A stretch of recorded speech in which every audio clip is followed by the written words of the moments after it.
Alright, so welcome to 3D Tools 1 once again. And here we have the second part of a box modeling process. Now, I was saying that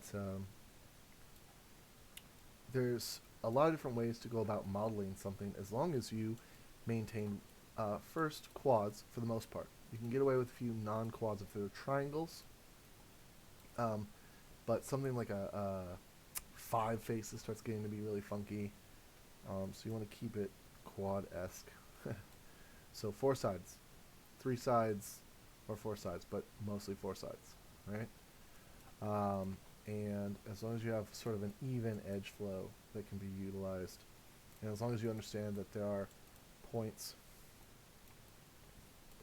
that allow you to turn edges, right? And how you can kind of put those in. So if I come in here, you can see that this edge is fairly round looking. If I come in and I put another point, here, watch what it does to the geometry. So we'll say this looks very smooth, as it were. But if I come in and I put these edges to clamp them, here, say, another one down here, I am forcing the interpretation of light on the surface of this model to recognize that there's a sharp and rather sturdy curve. It's almost like I don't know if you've ever bent wires and stuff, but you don't just like grab the wire from both far ends and bend it. It gives you too smooth of a curve. But if you took pliers and you bend the wire up close to one another, you have 2 pairs of pliers and you bend them right next to each other, you'll get a sharp bend, right? And so that's kind of this visual here. So when I go and I look at it now, you can see that there's kind of more of a sharp edge versus this one's rolling edge versus this one's sort of sharp edge, right? And we get that same effect. It might be worth it even to add those kind of levels of detail to redirect those edge curves, right? So you can see here's the before, right? It's very soft through here. And then if I come in and clamp that, you can see how much more sharp that edge has become. It's not just a soft, unmasked rolling, it's now sharp. Now, I can also go in here and go through the process of, just dumb things in the way. Go away. Looks like it's going to make me move my... Right, there we go. It's being a little bit of a butt. Alright. So, I can actually do mesh display. If I do the soften edge, it still feels sharp here, even though some of it goes real soft. And if I go to mesh display and I harden it, you'll see that that edge is a lot sharper and stricter here. See? It doesn't quite matter as much for hard edges, because now everything kind of looks like a hard edge. But you don't really want your objects to look like this. This looks very like there's giant polygons. It's low poly, so it's kind of obvious. So that's why I do a mesh display to soften edges, is to give it more of a rounded out feel. So it doesn't look so like I made it out of polygons in a video game, like an early PS1 game or something. So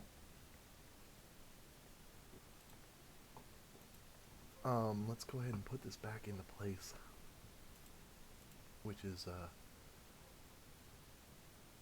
we go. My box lid is hovering. I'll set that to a 0. Looks like my number lock was off. Come on. Come on, buddy. There we go. Something else I should point out real quick is that these 2 pieces, history, let's delete that real quick while we're here. This is all kind of a cleanup on what I'm doing. And let's go ahead, you can see the splits I made. Let's delete that history there. And I want to size them up. Now, if I grab both of them and I just scale it up some, it does this. Nope, we don't want that. So what I want to do is chest lid poly, and chest base poly, and let's go ahead and attach the lid to the bottom. So we can do that couple different ways. One is to just drag and drop it on there, and it will parent it, or you can always select the top and then shift select the bottom and then P to parent it. Oops, sorry, other way around. Select the lid, then the top, then P to parent, right? And then control P, oopsie, shift P will unparent them, right? So, but it's easier to try just drag and drop. I'm just telling you the hotkeys. So now, when I select that base, it selects both. Now, it probably still will scale funky, to be honest. No, there it goes. Good. Alright, so let's size it up. Now, rule of thumb generally for this stuff is that this little square set here, I like to envision it as a character would sit with their feet standing in these boxes, and that would work. Now, I'm not talking about size in terms of like feet or inches or any of that, but rather the settings that you deal with in Maya work best when you imagine that maybe this is the size of a scale that you might step on with your feet.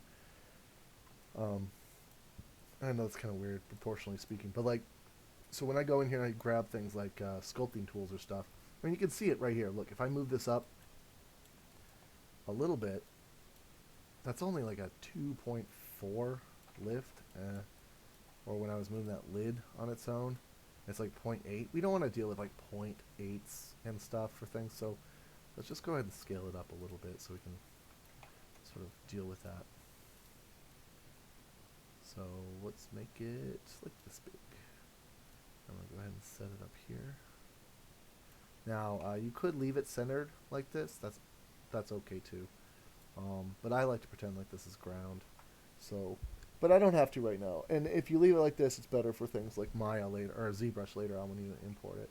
So we'll go ahead and size it up. We'll go to Modify. And we will freeze transformation so that we scale, all the scale goes away. So now it's a 1 to 1 to 1. And there we go. So now this is the right size. And now when I go in to do things like maybe some kind of sculpting work or something on it, I'm not worried about my sizes being all wonky. Like, it's actually pretty decent now. I can get in here and start to mess with it, and it'll be fine. And all I have to do is some minimal tweakings to the strength of it to get what I want out of it. Versus before, I had to size this brush down real small, and then everything I touch just explodes because that scaling is so small. So this works best for both like things like sculpting brushes at this scale.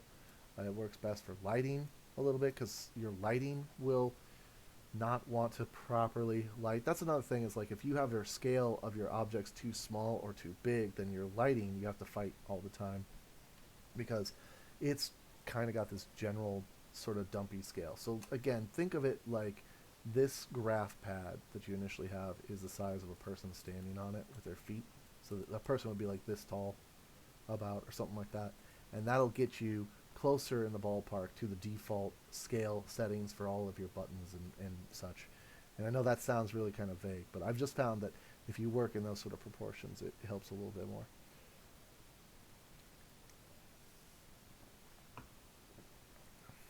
Very non-specific, I suppose, but mostly you have to scale stuff up.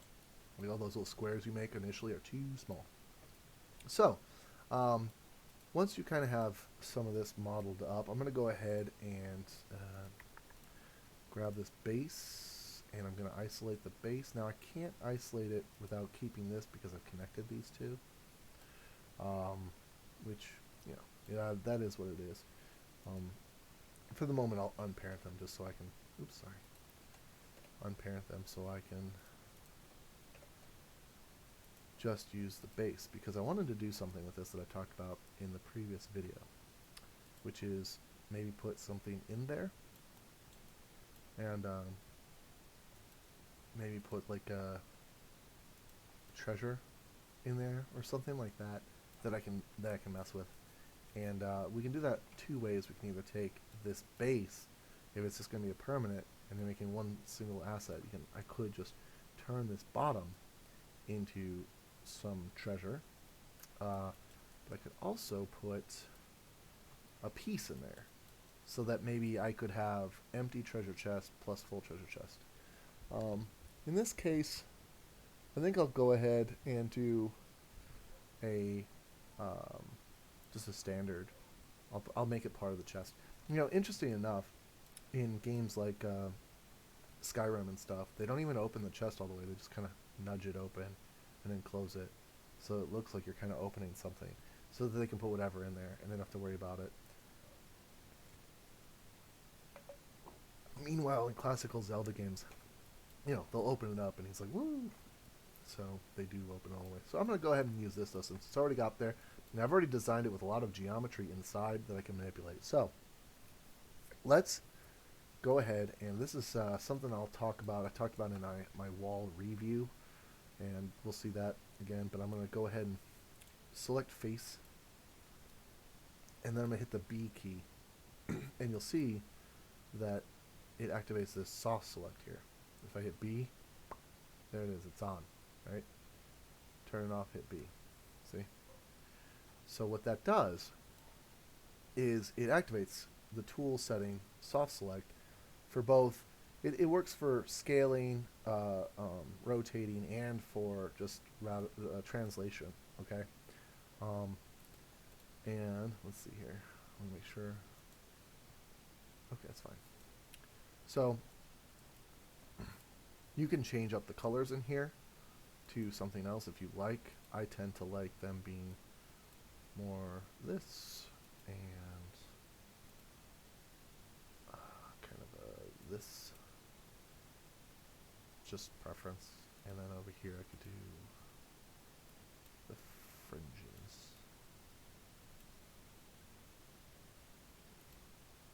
Fringe it up. Right. And now what happens if I hold down B, or you can do the fall off radius, it'll increase it. Maybe I should inverse that actually. Let's reverse that. Let's make this one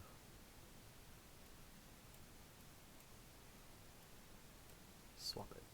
There we go. Right. So what happens is I can see that color fall off. I guess that's why they do yellows, so it's really, really obvious. See? But I don't like that as much. Alright. So when I select and I hit the B key, I can increase or decrease sort of the effect it has on my box. See? It goes all the way up.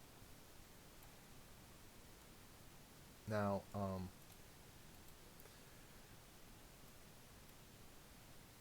some things that you can change in that is, one of the ones is you want surface. It starts as volume. Problem with volume is it catches everything. So let me show you. If I do volume, everything's selected, including stuff on the bottom. Look how much stuff on the bottom is selected. It's actually in the pink zone, right? And the bottom's at red because it's an area, it's a bubble. So you want it to be surface, so it just runs. It doesn't even get outside of the inside of the chest now, right? Interpolation. This is interesting. You want it to generally be probably linear or smooth, and that just means that it'll translate the information a little smoother, see? Versus if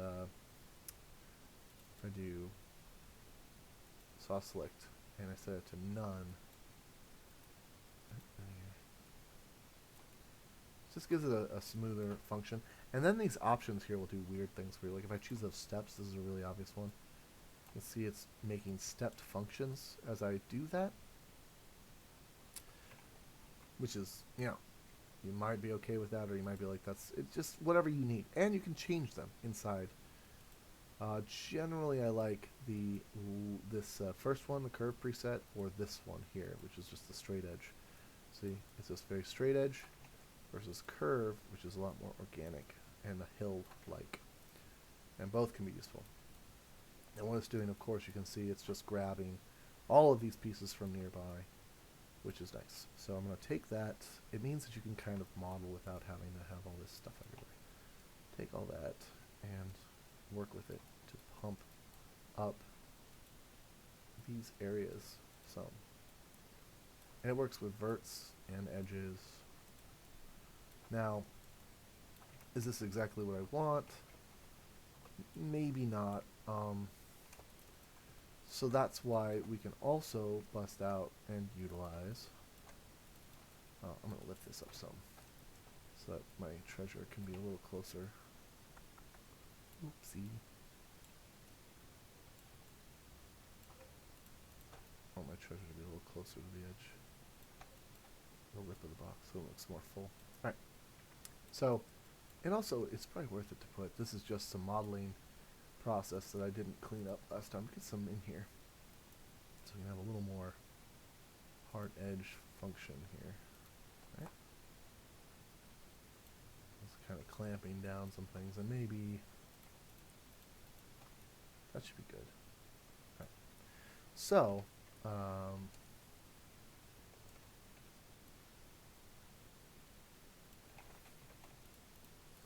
I can do soft select, which I do like. This is a good way to function, is do this. And maybe I'll use that initially for some general positioning of some things. And maybe I can even use some of the stair step so it looks a little more like this kind of chunky piles, right? You can kind of play with it. Right, so it's getting some interesting depth features to it. Right, see? It's feeling pretty good. Now, another thing you might want to do is utilize some sculpting tools, which I don't want to get too crazy with this stuff, to be honest, because I don't want people getting like drowned in the information, but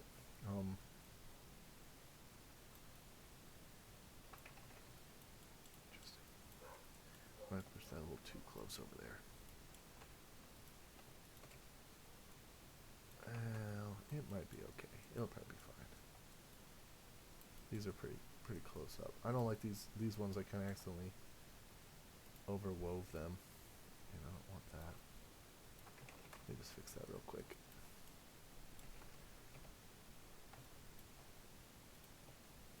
There we go. Just kind of let them ease.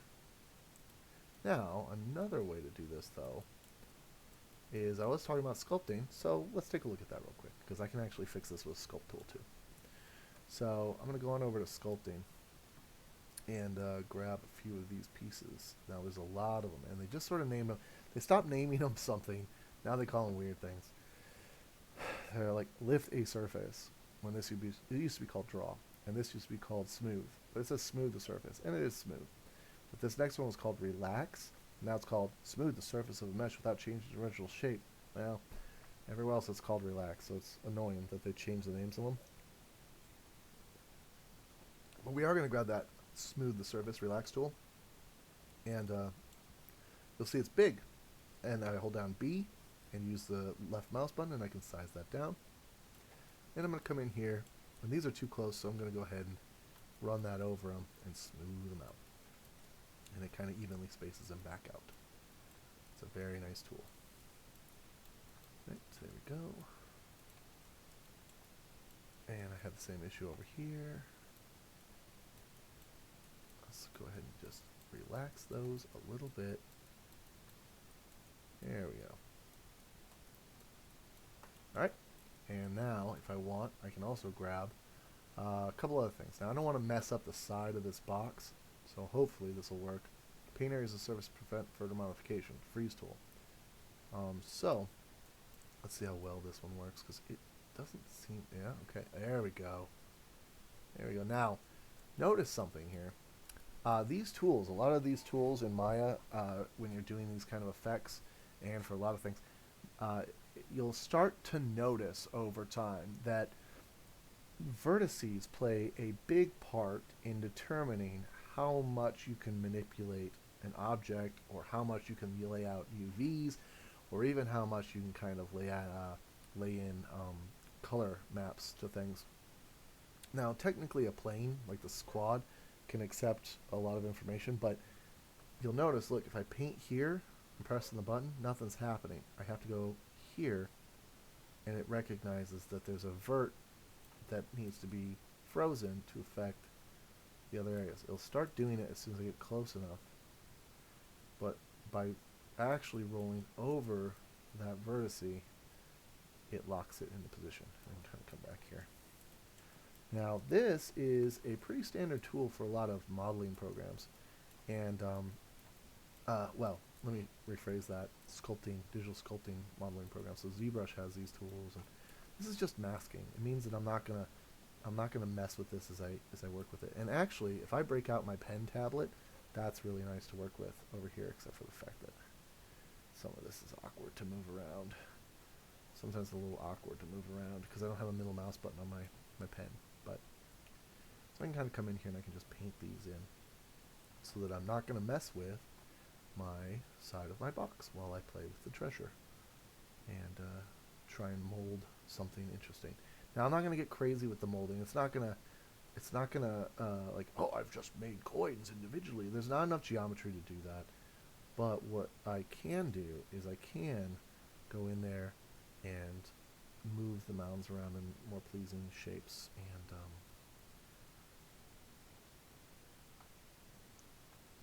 these are kind of leftovers from Maya. Used to have a tool called Mudbox. It still does, I think, but it's hard pressed to like. I don't like it. But I do love these sculpting tools that they left us here. So I can kind of come in here and paint these up, right? And now, when I go to do things, it won't move the model itself, see? I can avoid that. So let's go ahead and get in here. There's some neat things. Here's a soft lift. The softness is variable. Holding down the M button, by the way, I can adjust the strength. There it is right there. I go up and down, hold M, up and down, right? B, left to right, left to right. So now it'll be softer.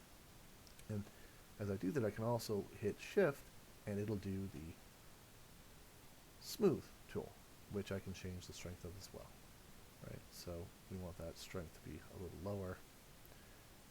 You can actually change the strength over here. It's sometimes a little quicker, right? So there you go. That's a gentle smoothing. So set that strength to about 20 or something like that. It depends on the size. Symmetry could be turned on. So can the other thing. We're not doing symmetrical modeling at the moment, but you could turn it so it's symmetrical. This is too strong too. See, that's only at 8. Imagine if this was a tiny little box. 8's too strong. What else we got? We got a pinch tool, which is pretty cool because it pinches the pieces together, which you're not seeing. You have to up that strength probably. See that? It pinches the edges together, which is kind of cool. Sort of the opposite of relax. We have a nice grab tool, which is awesome. Actually, one of my favorites, because this one allows you to grab entire areas. It's kind of like a soft select, but with a pen tool brush that you can use. See, so and grab this stuff and kind of adjust it and pull it out and wiggle it around. See, now I'm starting to get this nice little dump of trash coins or whatever it is in here that I want to put. Right? Right, there's little piles going on here. See? Doesn't that look nice? Geometry's got a nice little flow to it. What else we got here? Soft. We can flatten things. This actually is, if I strengthened it up, it would just flatten. But we don't want that because we're trying to create. We've got, what else we got here? We got build up a surface. We've got minimize or remove raised area on a surface. Some new tools that they added in the newer one, the 2020. Fill in the valleys on the surface. That's pretty cool. Cut fine line strokes into a surface. Also neat. Pull a surface in the direction of the stroke. That's a snake tool. Pulls geometry. Inflate. That's awesome for bubbling up things. Accentuate surface details. Not sure what that would do exactly, but we can play with it. let's try imprint a single copy step. This thing is garbage for the most part, usually. Ugh, that's why. Look at that. It's garbage. What garbage? Um, but the idea would be like, oh, I could have coins. I could have like a texture map of coins, and I could put them on there. There you go, beautiful. No, it looks like garbage. But you can actually adjust the stamp and what you use in here, see? So you could pick a stamp, and I don't think there's all these different ones in here. That could be neat. It could be if it didn't suck, but it sucks. So heads up.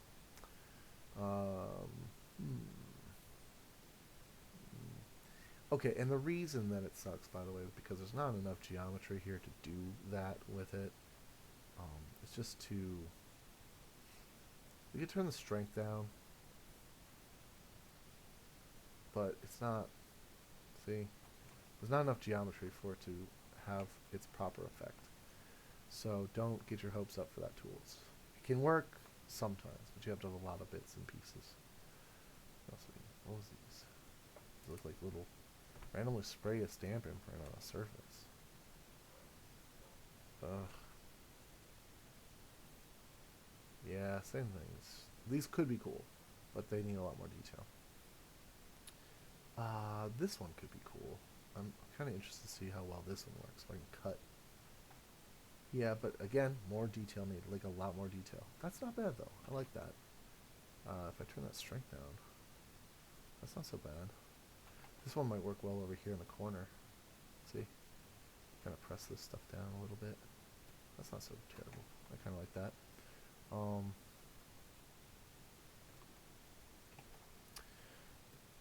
So you can have a lot of fun with these sculpt tools. This one fills in stuff. So probably need to turn that strength way up. I don't think it's working the way it should. Let's up the strength. Nah, it's not really doing what it needs to do. Probably need to mess with it a little bit. What's this one? Let's try this one. Scrape. Not seeing that one doing what I want it to do. Yeah, it's kind of doing some stuff, but it's not. There it is, scraping the edges. Meh. Probably has to have something to move between. Same with that fill-in tool. It probably needs like a whole area, but it's going to mess with my model, so I don't want that. So we'll leave it. I'm feeling pretty good about how it is so far. And I think I'm going to go with it the way it is. Here's the inflate. Inflate's pretty cool. Doesn't work super great here. Because again, I don't have a lot of geometry. So sculpting on something that doesn't have enough geometry, we're only going to take it so far. But if we had like a surface that had a lot more geometry, you could do a lot more texture work and detail. The problem about Maya is you usually don't work with models that have so much geometry that you can use all these tools to their full effect. But you take something over to ZBrush, and that's its purpose, as a multiple subdivision level that gives you a whole lot of geometry. But at the moment, I'm only working with like, you know, 1,000 faces, right? I'm keeping it simple. Keep it simple. So, got this set up.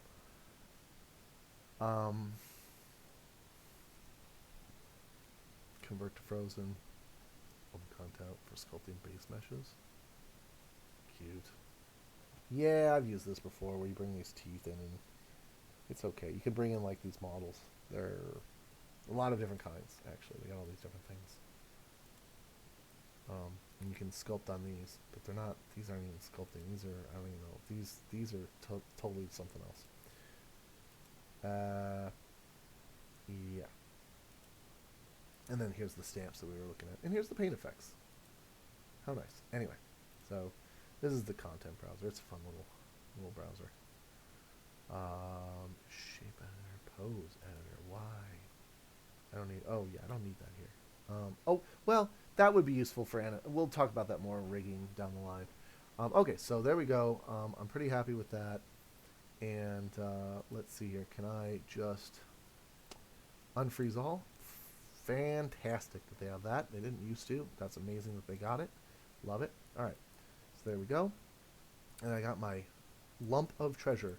But maybe we should put like a chalice in there and make a cool looking chalice that we can throw in there. So let's take a look at how I would go about that. Oh, I'm almost. Am I still really inaudible? Actually, how long ago did you say that? You said that a while back. Have I been inaudible this whole time? Okay, good. I don't know why. I don't know what's happening with my headset. I maybe need to. I don't know. I'm not sure. I do know that every time I've left the chat here and come back, it's been fine. I don't know. Okay. Uh, okay. So I'll try and talk louder. um, so what I got here is my chest. Let's bring back the other part of the chest. There it is. Right. We'll go and get out of that tool set. And now when we... Oopsie. Not you, just you. When we open the lid, we've got treasure in there. Right. Let's see about making a couple other things. I'm going to make...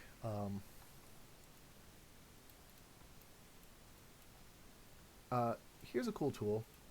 Layers. I'm going to go ahead and take my chest. Let's go ahead and parent this again, just so they're connected. Let's take the chest base, and let's make a layer. Hold down layer. Create empty layer from selected. I didn't mean to make the second layer. Delete layer. Down here, we'll call this the chest layer, and save that, and we can hide it. So we don't have to keep doing the isolate. We can just do this. So let's go ahead and make a chalice. So this is going to get into, I'm going to bring back our grid just so I can have a little reference point. This is going to go into, alright, that's weird that it cuts out. I'm sorry, guys. So what we're going to do here is we're going to go ahead and grab the curves tools. Alright, this is called Nurbs modeling. And this is how I'm going to both make the handles for my chest. That I don't know if I'll make handles for it now. I guess it needs them, but I'm going to make a chalice that we can put in the chest. And that curve tool will help us do it. And Nurbs are basically, like if you're working with, where is it? Where? Cool level of detail. Neat. That's a newer addition. You can create Nurbs primitives or Polygon primitives. Let me show you what a Nurb looks like. Here's a Polygon primitive, and we'll make a cube. Right? And then we'll go to a Nurb primitive and make a cube. Here they are. Side by side, they look pretty much the same. But when I select one, you'll see that I have faces and edges and vertices. And when I select the other, I have, wait, what is this? What? Exactly. It's weird. They have isoparms, control vertices, and surface patches. And those surface patches are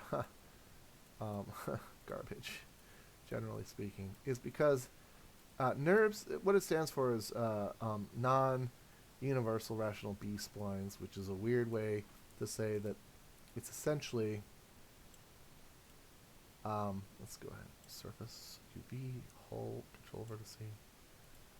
They are strange non-Nurb material. This is what they used to use all the time for everything, were these here. And Nurbs are very smooth, and they're still very nice for more mechanical leanings. I don't know. Maybe. Ask Corey. He actually, I don't know. He might work with Nurbs. But we don't really anymore because computers have caught up with the ability to run polygons. But what we can do with these, which is pretty cool, is we can create nice functions with them. So if I come up here from the front view and I grab a curve, let's see here. Creating curve tools, la la la, and let's check and see. Well, I usually say go with, I guess you go with 3 Bezier or cubic. It always kind of tangles for me for some reason. Let's try Bezier then.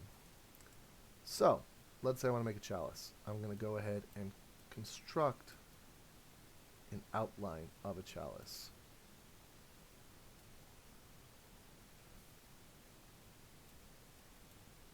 And to do that, I generally need to create multiple points, usually 3, to create a curve, a full turn. I have to go back and remodify these anyway.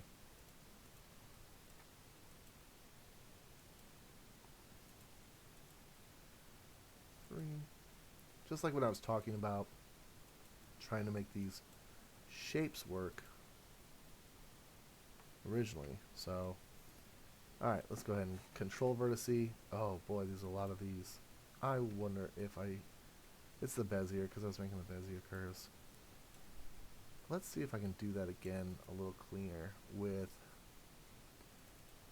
the cubic again. Do do do do do do do do do do do. That's a little better. I still have to adjust a bunch of them.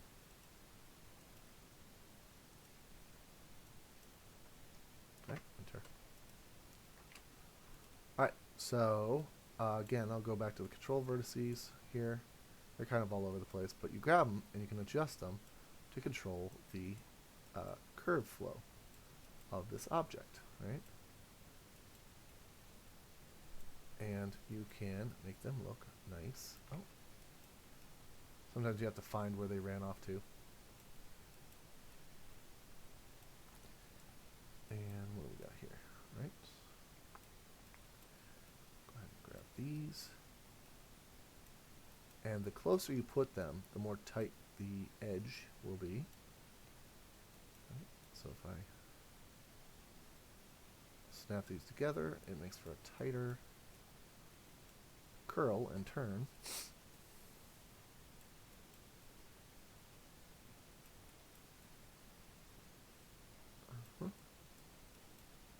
These don't need to be so far out. Let's pull them back in, like so.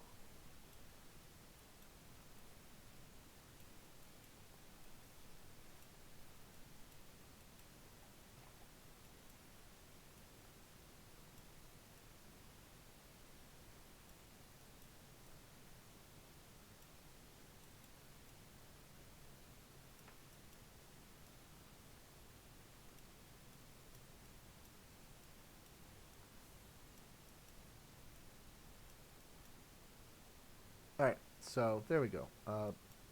Pretty happy with that shape for a little goblet type thing. I could take them and extend them if I wanted. But whatever. So now you're like, well, it doesn't look like a goblet, but the thing is you're creating an outline for it. Because what we're going to do is these all get placed on the y-axis. And when we go up to look at it, we'll see that it's just a two-dimensional line. But what you can do with modeling when it comes to curves is you can start to play with surface functions with them.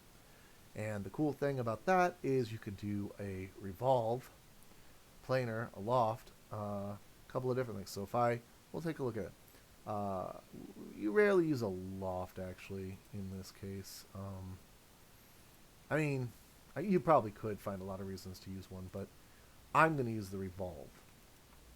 So you'll see default, it does all these functions. So if I hit it, for example, you want to set it up, you want it to fully revolve, which is, say, start the sweep angle at 0 and move to 360. Because as hopefully you know, 360 is a full circle. Segments, that can be adjusted, but it almost doesn't really matter with Nurbs. As long as you have 4 segments, it will create a perfect circle because it has 4 points to meet at, which is funny because we were just sort of talking earlier about how to make cylinders in 1 point, 2 point, right? So but you can set up 8, And then the cool thing that you can do with this is you can output the geometry not as NURBS but as polygons, which is what we're going to do in a moment. So for this second, let's go ahead and see what happens if we hit apply. All right, object mode, apply. There you go. Now, that's not what we want, obviously, but it is pretty cool. And it's reminiscent of a wheel. So, as you can see, you can do kind of neat things with it. If I wanted to make a wheel, that would be a good way to go about it. Like the rim inside of a wheel. Well, don't want that. What about Z? Obviously, not going to be right. That's flattening it. It looks dumb. Y is what we're looking for, so it rotates around the Y. And there we go. There we go. There's my goblet, right? And I can look it over and see if it's what I want out of it. And I still have the ability to take that original edge loop here and modify it by going to the control vertices, because these are still connected. So I can still go in here and make adjustments to this. You can see that little point there. That's why 8 might be too many segments. I can take these edges and I can adjust them so that they have more lip or less. Right? So if I'm not pleased with it 100%, then I can still make some changes. It's actually a little too small of a goblet, to be honest. That too wide also, so maybe I could take them and I can push this in. Right? And I can take, let's see here, this piece here and pull it in. So right, that should change the interior as well. I'm going to have to deal with that in a moment. Let's take this, maybe pull it out so there's more of a basin in there. Right, there we go. Am I happy with it? I mean, yeah, let's just say for now that I am.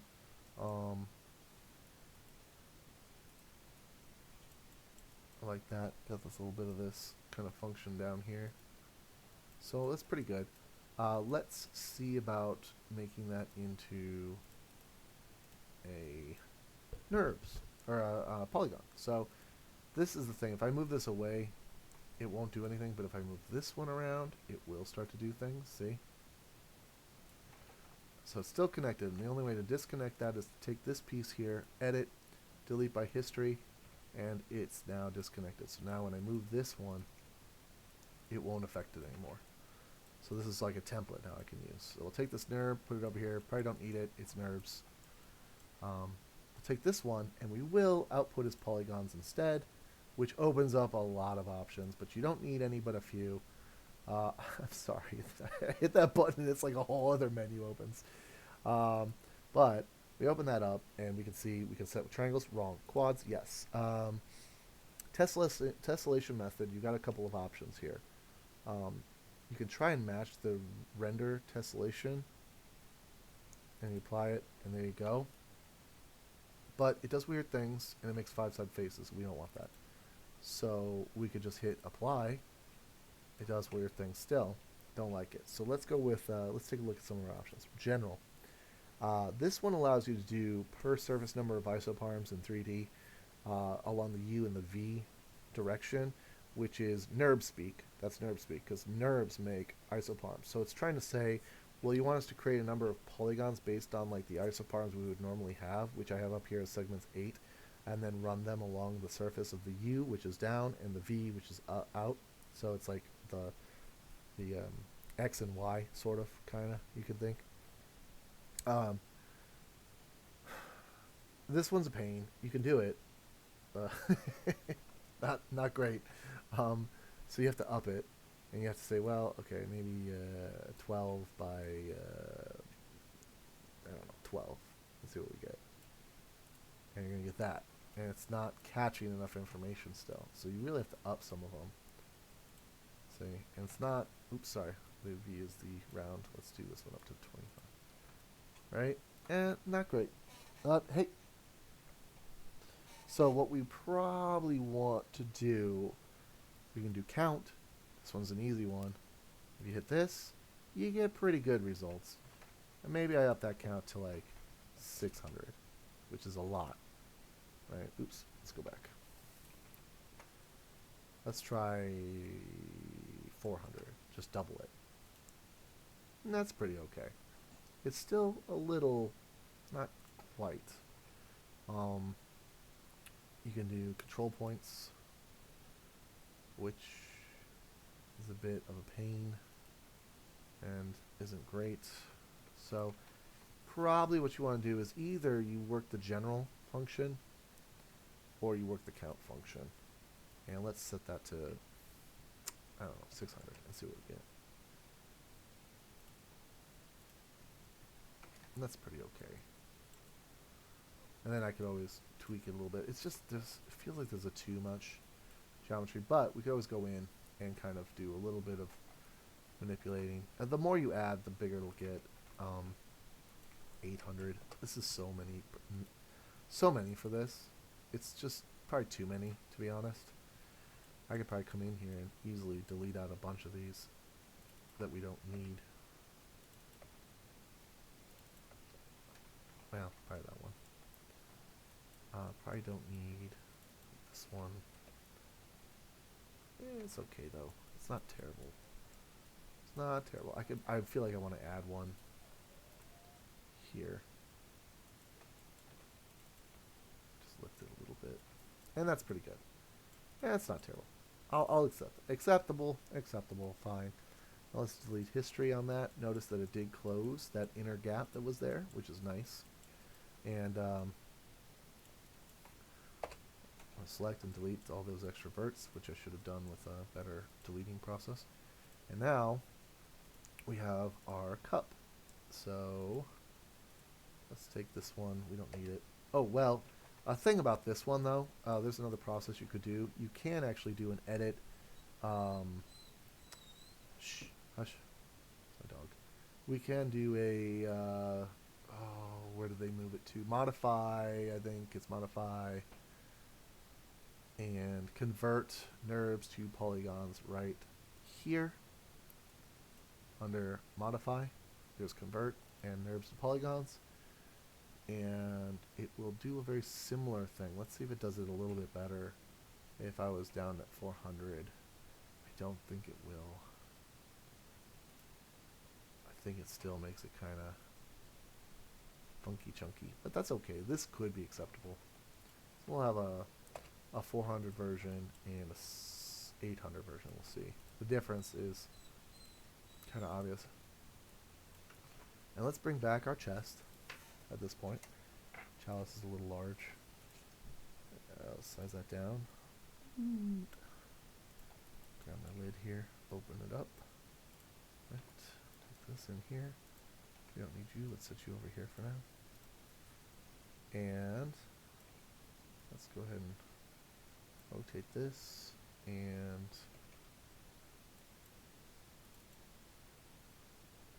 object. Oh, world. So that my functions, let's see.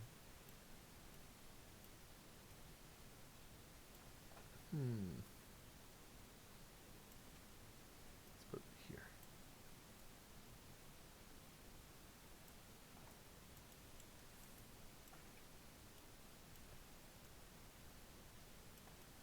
There we go.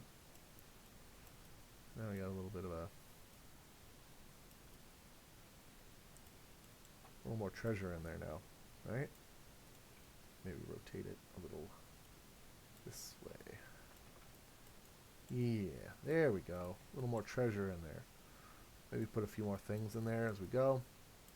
And we're well on our way to having an enjoyable little treasure box filled with some nice loots. Close it, right? Maybe put a few gems in there. Model a few gems. That'd be fun, actually. But we are getting close. Well, let me do a real quick gem. Let's see how we can do with a gem. That we could probably do pretty quickly with a... oh, here we go. Platonic. No, stop. I regret everything. I'm sorry. Oh, I should save, by the way, before I hurt myself. Save scene as. Oops, chest number 2. underscore 002. All right. And let's do a platonic. Oh, I already did a couple. Let's go ahead and isolate that platonic. Personally, I think I will include a d20 just for giggles, but this can be a lot of different shapes. Radius, subdivisions. Nice. Dodecahedron. Yeah, pretty much. That's cool. Very much. Subdivisions can increase. Oh boy, they get funky, don't they? Like a little garnet or something.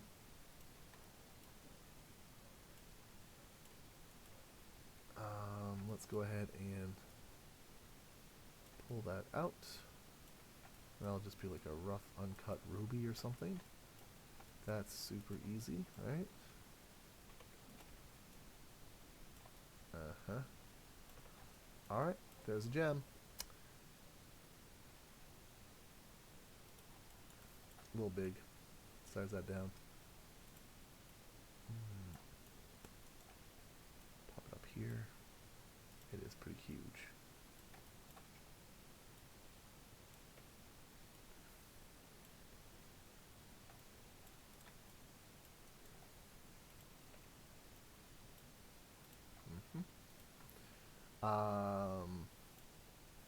Let's do another one.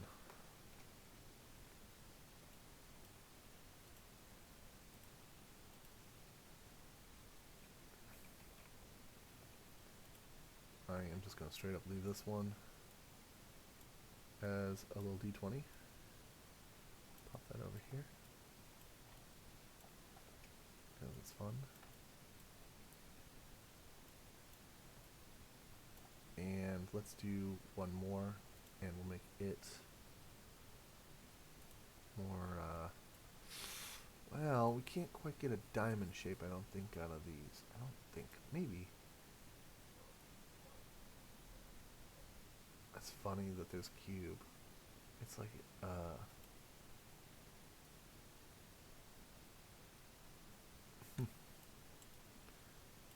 not four-sided, so don't like as much. Oh. Spherical inflation? Whoa, cool. Yeah, yeah. Oh, I do like a little gem piece. I do like. And then we can kind of work with that. That's cool. I like that.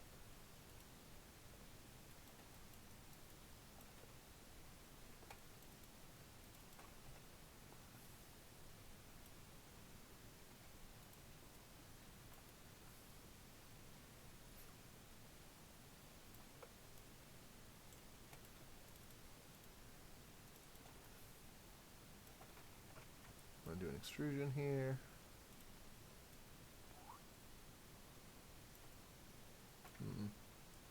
Oh, I see. I kind of messed it up. That's why.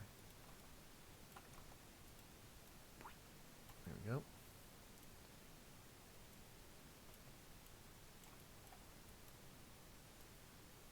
I did mess that up. It's not as smooth, and it should have been a lot better. I should have done a better job. But that's okay. It's fine. Whatever. It's fine. I continue to not do smooth functions. I did not just do that, did I? No, I'm good. Alright, let's do another extrusion here.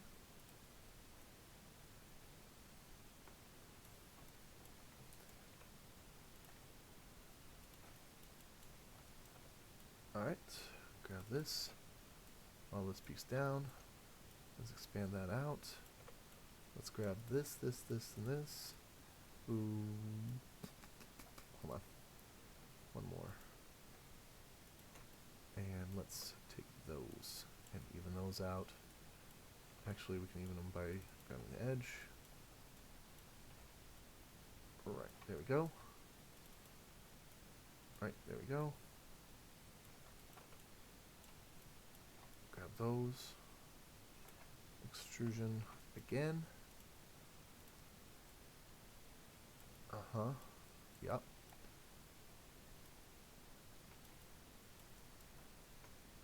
Let's delete those out. And let's go ahead and do some bridgeifications. Is it here? Bridge, yeah.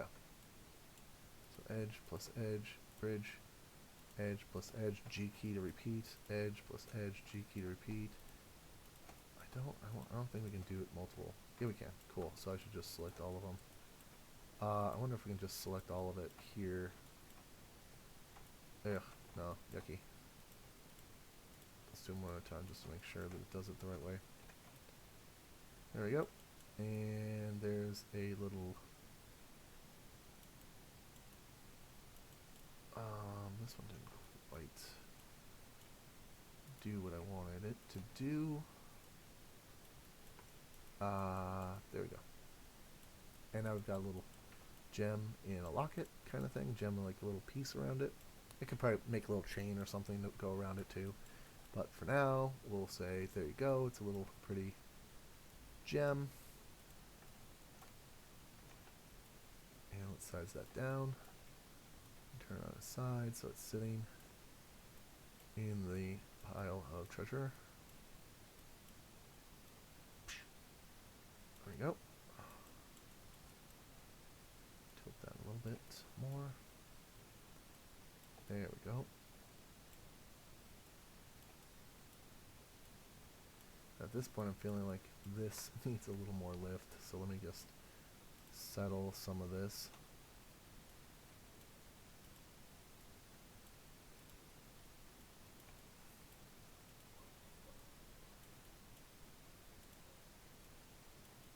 So it doesn't look like it's just supposed to be falling down into the pile there.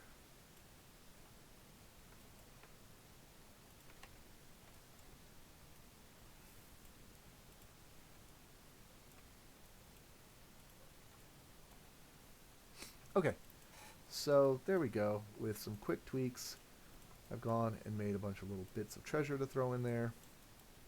Gosh, I don't think I like that sitting just right there. I feel like it needs more treasure now.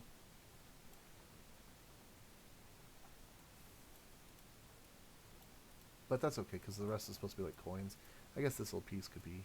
We could duplicate this one and flip it around. Just to add some more. But I should probably should take it and UV it first, but that's okay. There we go. So that's a fairly respectable pile of treasure, especially if these end up being textured like little gold coins. I could put a few more pieces in there, I guess. Maybe a wand, some kind of cool wand or something. Time to save, seen as, chest, I didn't do anything that I hate, so let's save it as 2 again. Right? And there is a little treasure chest. I could add some handles, but for now I'm pretty happy with where it's going. I'm feeling pretty good about it. Maybe a little wand could be put in there, which again, these Nurbs would work well for a wand. Anything that you take and put on like a lathe, you know, will work. And that's it for this. I know this was a bit of a long lecture, but now you've seen how you could go through and do a bunch of extra bits and pieces. You don't have to add treasure. I was just showing you a modeling process. So keep that in mind. And yeah,